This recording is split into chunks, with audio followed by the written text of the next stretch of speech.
There are people who've dedicated entire websites to trying to prove that Andre the Giant was 7 feet 4 inches. But most credible sources say, no, he's about 6 feet 7 inches. Some people say maybe he was toward the end of his career, but he underwent back surgery in 1986, and they removed some vertebrae there, so he was 7 foot 4 inches, and they shrunk him down to 6 foot 7 inches. And most people say, you live in your mom's basement, don't you? And that ends the argument every single time. Yeah. I'm not a back surgeon. I don't think that's how that works. I don't think that's how. One vertebrae out, dink. Let's get another one out. The good news is your back won't hurt, but you're 8 inches shorter. Right, exactly.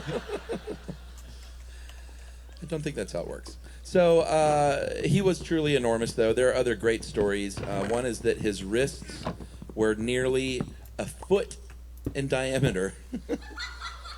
Right? Oh, right, yeah. We're like, so everybody, this is plainly obvious, an enormous wrist, but we had no frame of reference. Except for my tiny wrist. Right, which we know is not a foot. Mine's not either. No. So we went to the slenderwrist.com and asked. That is a real website. Yeah, it is. We said, what is the average human man's wrist circumference? And we found out it's 7 inches, 7.4 inches. So his was about 5 inches bigger around than the average man's wrist, which is huge. Which I guess we should have just stuck to the foot and circumference. And I shouldn't have explained that into the ground. Well, I just like knowing there's a website called theslenderwrist.com and that I'm not on it.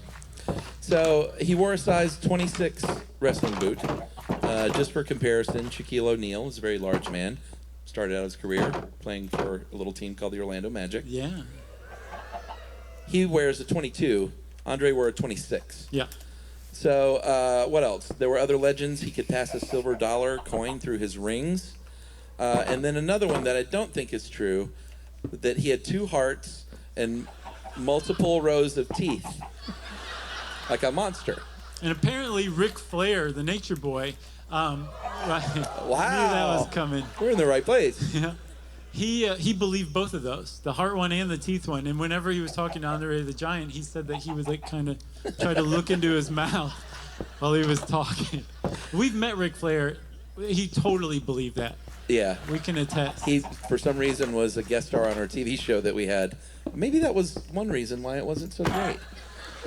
No, I think he was the reason it wasn't totally terrible. Really? Yeah. It was